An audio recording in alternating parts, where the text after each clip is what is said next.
Good evening. Welcome to Brunswick Beat. Your wherever, whenever news, brought to you by the Brunswick Beacon. I'm Rachel Johnson. And I'm Catherine Jasowick. In our top news this week, members of the Brunswick County Board of Education have decided to adopt a staggered start schedule beginning next school year. The schedule was part of a list of reductions board members approved 3 to 2 Tuesday night. The staggered schedule will save the school system $500,000 in transportation costs. Under the new schedule, elementary schools will start at 7:45 a.m., middle schools at 8:50 a.m., and high schools at 8:55 a.m.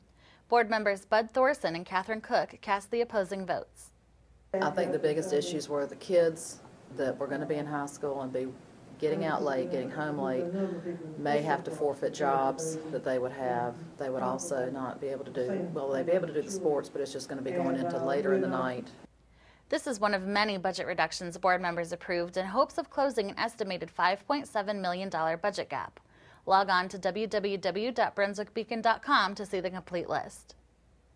The family of 34-year-old Supply resident Heidi Robinson is grieving after Robinson fell from a 14th floor balcony to her death. On May 4th, Robinson was pronounced dead after falling from a balcony at Sea-Watch Resort in Myrtle Beach. Robinson left behind an 11-year-old son whose father died 2 years ago this June. The incident remains under investigation. The driver of the vehicle that killed 83-year-old Betty Grace Grabb of Ocean Isle Beach last month has been arrested. 67-year-old Brenda Chapman II was charged with felonies Tuesday for her role in the April 15th wreck. II was charged with felony death by motor vehicle, felony serious injury, driving while impaired, and driving left of center. She was taken to the Brunswick County Detention Center where she was placed under a $200,000 secured bond. Last week, Brunswick County Sheriff's Deputy Jeremy Borowski put himself in harm's way to protect other drivers from an impaired driver. The driver ran into the deputy's vehicle, injuring Borowski. 58-year-old William Earl Williamson of Leland was arrested and charged with driving while impaired and reckless driving. He was later charged with several assault charges for the incident. Law enforcement officers from across the state gathered in Charlotte this week to remember their fallen comrades. North Carolina Attorney General Roy Cooper headlined the North Carolina Peace Officers Memorial Monday at Highest Praise Worship Center. Cooper described the somber event as one filled with sadness and grief, but also of pride, determination, and hope. In 2005, Boiling Spring Lakes officer Mitch Prince was killed in the line of duty. It is a day of sadness and grief and anger and sympathy. It is also a day of pride, determination, and hope. I thank all the men and the women who have the courage to be law enforcement officers. And I thank all the families for having the courage to love and to support them. Calabash Town Commissioner Bill Dixon has resigned. In a letter read at Tuesday's commissioners' meeting, Dixon cited health reasons for his resignation.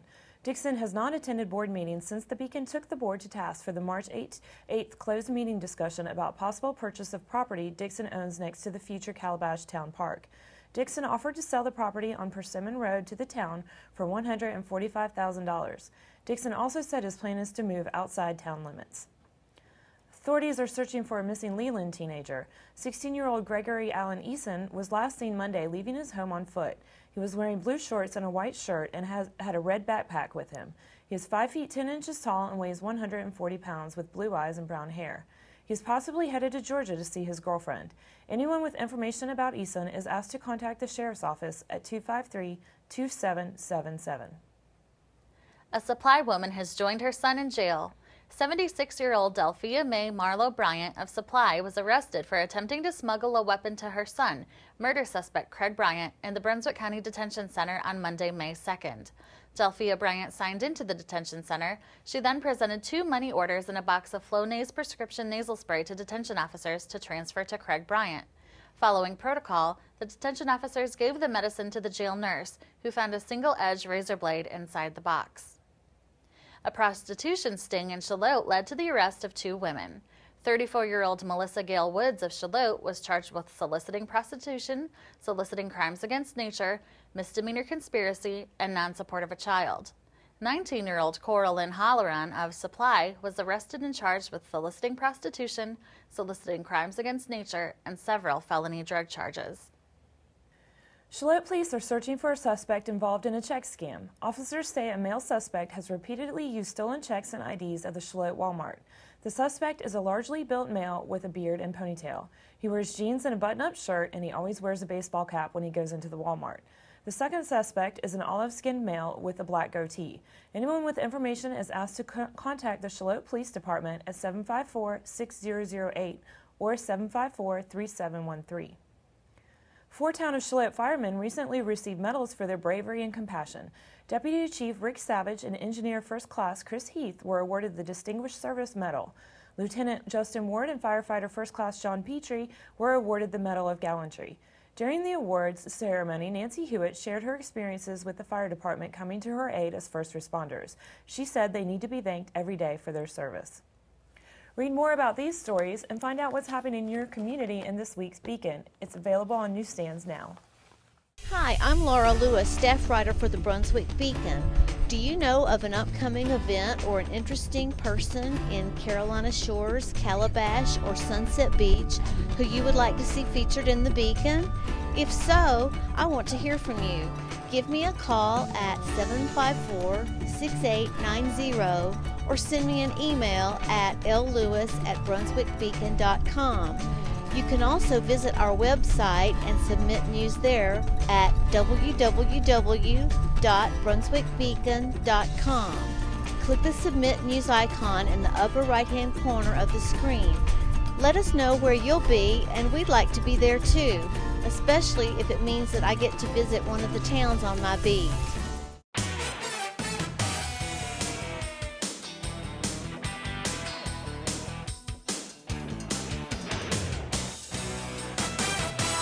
The West Brunswick High School junior varsity softball team beat West Bladen 11-1 in 6 innings Monday, finishing the season 12-2.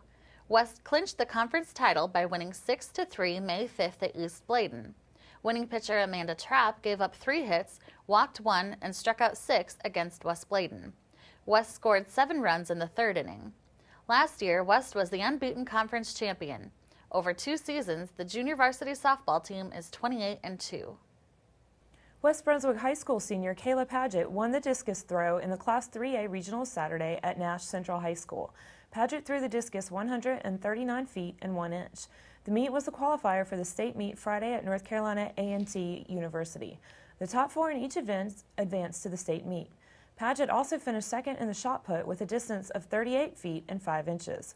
Bradley Bell won the 400-meter race in a personal best of nearly 50 seconds. No one else broke 50 seconds in the race. West boys finished second in the 800-meter relay in 1 minute and 30 seconds. The Brunswick Community College baseball team plays College of the Albemarle at 7 p.m. Friday in a first-round game of the Carolinas-Virginia Conference Baseball Tournament in Morehead City. The winner of the 8-team tournament qualifies for the National Junior College Athletic Association Division II World Series. BCC, the regular season conference champion in just the 4th year of its program, has never qualified for the World Series. If BCC wins Friday, they will play at 7 o'clock Saturday night against either Lenoir or Southeastern. If BCC loses Friday, they play an elimination game at 10 o'clock Saturday morning. 4 games will be played Sunday. The tournament ends May 16th or 17th. Find weekly sports updates and many great photos in the sports section of your Weekly Beacon. Looks like rain is here to stay. Let's see how long it'll stick around in this week's forecast.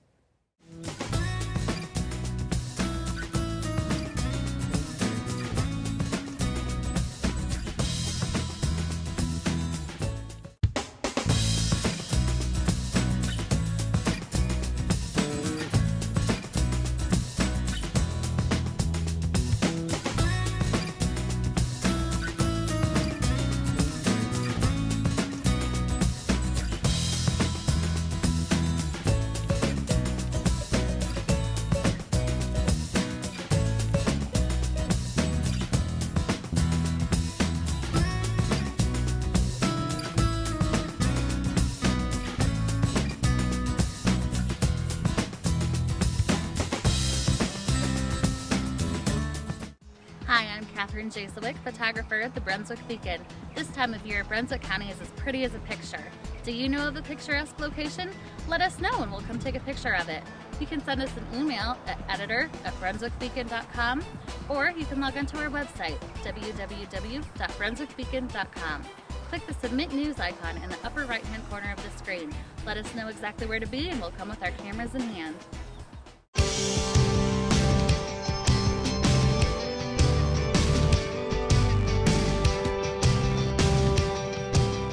Hi, I'm Laura Lewis. I'm out here at Southport Oak Island Animal Rescue with Blue.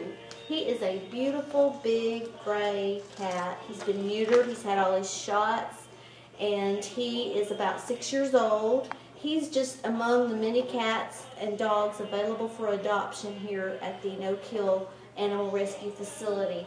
It's located off Long Beach Road, and it's open to the public for visits every Saturday from 10 a.m. to 2 p.m. And to get here, it's about 1.5 miles from North Carolina 211. Take a right onto Airport Road after going about 1.5 miles, and then turn to St. Charles Place. And there's lots of other cats and dogs here available for adoption as well. So come on out to this wonderful no-kill facility between Southport and Oak Island and meet Blue and all the other animals available for adoption. Blue sure is a lucky cat to be out there at SOAR. Have you ever been out there, Katie? I have, and they treat the animals wonderfully, but all of them would love to go to very good and loving homes. So if you need a pet, please go check out SOAR or any of the other animal shelters in the county. Just how many birds are too many? Jack and Phyllis Sexton of River's Edge feel that when it comes to purple martins, there are never too many. The Sextons have a 24-compartment purple martin castle in their backyard. The martins migrates to the area every spring from Brazil. Martins return to the area where they were hatched. The martin is considered America's most wanted bird as they eat mosquitoes and other insects. Cancer survivors and loved ones of those who lost their battles with the disease will be celebrated at the 2011 Relay for Life of Brunswick County, which kicks off at 6 p.m. Friday night at West Brunswick High School. Events and musical acts will take place throughout the night and into Saturday morning. As of Tuesday, 68 Brunswick County teams had raised more than $158,000 for the American Cancer Society. Silver Coast Winery is once again featuring metal artist David McCune's artistry for the summer. His latest art show will begin with a reception from 4 to 6 p.m. this Friday, May 13th, and runs through August 10th. McCune will be available for meet and greets from 3 to 5 p.m. Saturday and 1 to 3 p.m. on Sunday. McCune's mediums include metal sculpture, metal wall art, watercolors, photography, acrylic, jewelry, and custom furniture. More than 60 people gathered on the lawn at Rourke Gardens in Shallotte on May 5th to commemorate the National Day of Prayer. A variety of pastors from all denominations led the group in prayer as residents joined millions of people across the country bowing their heads to pray for the nation. The Calabash Farmers Market is underway for another season at the corner of Thomasboro Road and Carter Drive. Homegrown plants, farm-raised produce, and handmade crafts are among highlights at the market, now taking place from 8 a.m. to noon Saturdays. This year, the town is also scheduling the market on Mondays, which it hopes will take off at the start of Memorial Day. That's all the time we have for tonight, but you can read all these stories and much more in this week's Beacon. If you know of a story or person you'd like to see featured on Brunswick Beat, email us at brunswickbeat@brunswickbeacon.com. Look us up on Facebook under the Brunswick Beacon, or follow us on Twitter at Brunswick Beacon. Thank you for joining us, and don't forget to tune in next week for a brand new edition of Brunswick Beat, your wherever, whenever news. Tonight's Beacon shines on the recent Day of the Docks Festival on Holden Beach, which always proves to be a great time for all.